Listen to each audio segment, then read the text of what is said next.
Have you ever wondered what the best way to experience games, movies, and shows is while being on the move? Well, I have, but not anymore because I finally found it.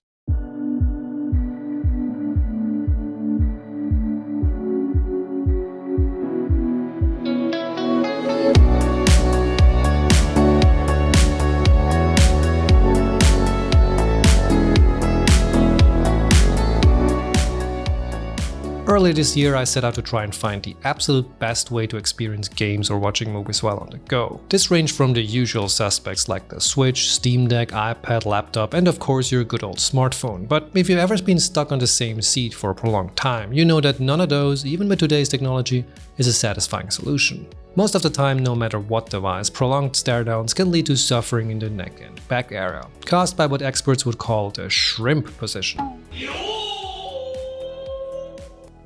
To battle this, I even created a solution using my camera rigging gear, with an obscure arm attached to the seat that one flight attendant said was awesome as she walked by. I'm actually quite pleased with my creation. It keeps devices such as a Switch eye level and thus saves my neck.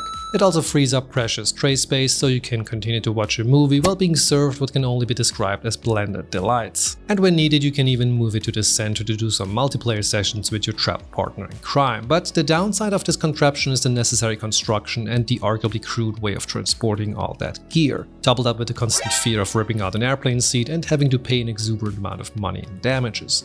Enter the Viture XR glasses, a device that seemingly solves all of those problems in an arguably much more elegant way. No building, just placing. On your nose, that is.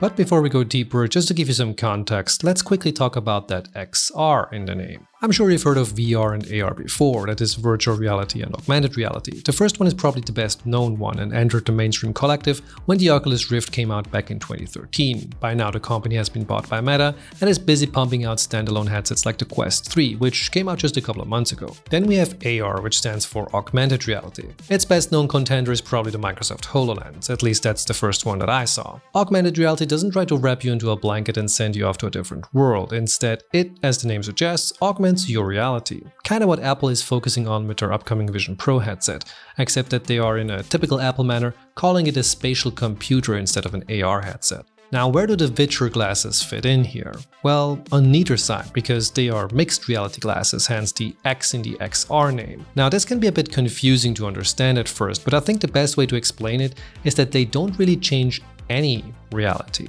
In fact, I wouldn't even call them XR, because if you break it down, what they really are is screens for your eyeballs. A little less marketing friendly, I know, but that's what they are. Screens for your eyeballs.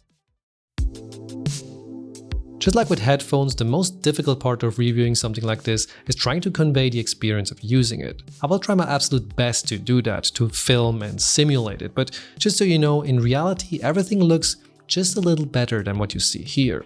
When you put them on for the first time, they'll feel just like regular sunglasses, maybe a little heavier, a little bulkier, especially at the front. Peeking through them feels a bit obscured, and there's a good reason for that. You're looking at the mirrors which reflect the micro LED panels attached to the underside of the glasses. Each one sports a 1920 by 1080 resolution, which I found is plenty for the size and distance they have. However, it's not enough for every scenario. I'll get to why later. But they are incredibly sharp, and I didn't notice any screen door effect, that is being able to see the space in between the pixels, which you get on some of the VR headsets. If you're wondering about the pixel density, while researching this for the review, I learned that in VR you don't use PPI, which stands for pixel per inch, and is most often used to determine how sharp a display appears. For VR and these, PPD or pixels per degree is the chosen method. Now, Viture states on their site that these have a PPD of 55. In comparison, the Valve Index has 13.5 and the PlayStation VR 2 has 18, which is a lot less, and I think the way they achieve this is by how the image is literally being projected. This is pure assumption. I hope somebody's going to correct me in the comments if I'm wrong, but on those VR headsets you directly look at the display. Here it is being projected and scaled onto the mirror surface. The actual screen is much smaller, tiny really. You can compare this to how a movie projector works. The image is projected to a much larger surface and thus achieves this incredibly sharp image. Now, if that wouldn't be enough, they are also capable of reaching 1500 nits, which is incredibly bright and necessary, especially outdoors. However, by default, you won't have a completely solid screen in front of you. These are shades after all, and are made to be seen through. So instead of a solid display hovering in front of you, it's slightly opaque. If you want to have a more immersive experience, you can use the left button to change the see-throughness. This is achieved with the use of an electrochromic film. Pretty cool, especially seeing it in such a form factor. However, even at the densest setting, they are still opaque. If you want to completely black out your vision, you need to buy an additional $9 attachment. I'd very much recommend you do that, because for any static experience, this just creates a better image in my opinion. And on something like an airplane, I don't really need to see the back of a chair for 20 hours. Doing this unfortunately highlights the screen's limitations when it comes to dark or completely black scenes. Even though these are OLED panels, because they are projected down in order for you to be able to see through them, they don't recreate total blacks. You can reduce the brightness using the rocker on the left, but it's still there on the lowest setting and very apparent on the highest, so watching movies might not be as contrasty as you're used to, especially if you have other OLEDs or even LCD displays, as they tend to be really good these days. While we're on the topic, let's talk about colors. I had no way to measure this, but I would say that the screen is definitely on the warmer side. In fact, white had a very noticeable yellow tint on it. Surprisingly though, it didn't bother me that much. The primary focus here is entertainment, and for that, I think it's perfectly fine. Depending on what you hook this up to, you can also counter it with software. For example, in the latest Steam Deck OS, you can now adjust the temperature and saturation. Motion-wise, I had absolutely no issues. Even on faster paced games, the 60Hz display keeps up nicely. There's no variable refresh rate or any other fancy display technology like G-Sync, but maybe this is something they'll add in a future version. Lastly, there's one feature only a few of us will have the pleasure of experiencing. If you need prescription glasses and are nearsighted, you might actually have a better experience than others. I am one of those nearsighted people, and I've been wearing specs ever since I spawned upon this earth, but how does this affect the Viture experience, you may ask? Well, if you need glasses and have a correction that isn't higher than -5 diopter, because that's the max you can adjust for each eye individually, you're gonna get what I call bokeh vision.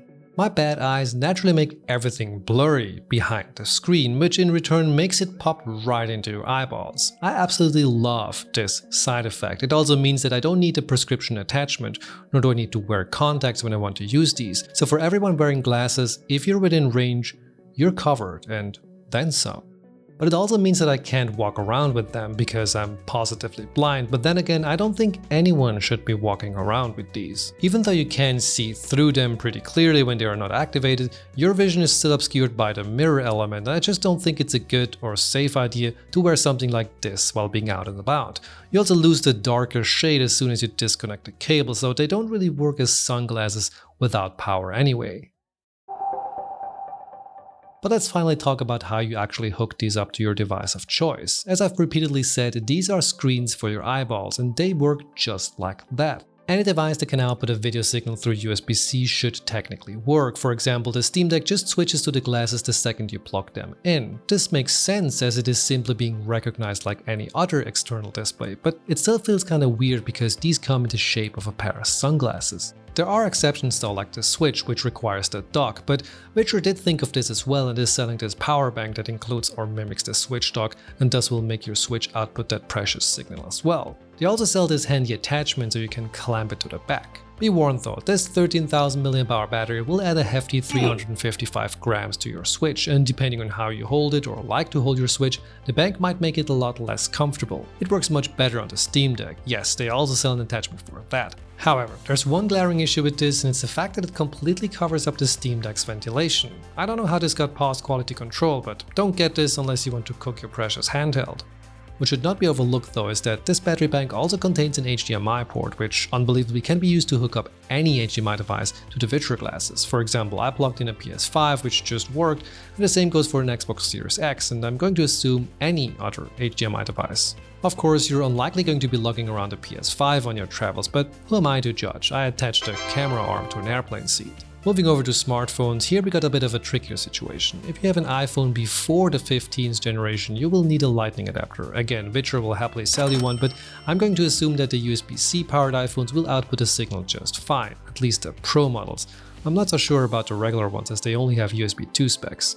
I don't own any Android devices, but I'm going out on a limb here and just assume that you're going to encounter less resistance with those than with Apple devices. Bigger gadgets like iPads, MacBooks, or any other laptop that are capable of outputting a video signal through USB-C should work as well, and also brings me to my earlier statement that sometimes the resolution just isn't enough. For playing games, watching movies, or any other entertainment, the screen real estate is plentiful, but for productivity, 1080 becomes a limitation I'm not willing to take. This doesn't mean it won't work for you though. Maybe writing, reading, spreadsheeting, or coding on these will become your new favorite pastime activity. Entirely possible.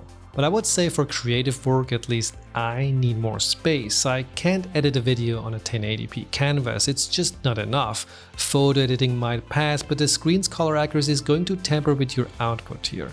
I also found that reading text for a prolonged time can get a bit tiresome. Even just browsing the web seems to create eye strain and something I'd rather do on an external display. I really think these were built for entertainment purposes, and again, on that front, they are perfectly fine.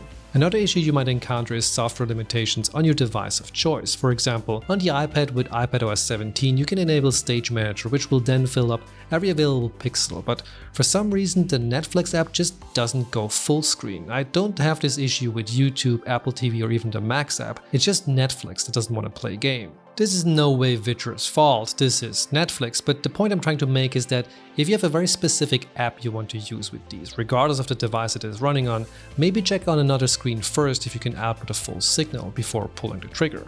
Now regarding the size, Viture states that what you're seeing is equal to a 120-inch TV, but even this is difficult to imagine if you don't own a 120-inch TV, and even if you do, how far away do you sit from it? But if you take a piece of A4 paper, stick it to the wall and stand about 15.7 inches or 40 centimeters away from it, that's how big the screen is.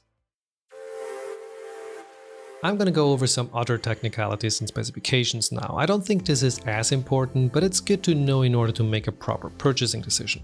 I never mentioned sound until now, but these do have built-in speakers made in partnership with Harman, a well-known audio company. They are placed on the temples and contain a top grille and bottom cutout, presumably firing audio in both directions. The stereo separation worked really well, but the audio lacked bass, which is totally understandable considering that they are firing past your ears. Now this has positive and negative aspects. If you do end up wearing these while moving around in public, it will at least give you the ability to hear the truck before it hits you.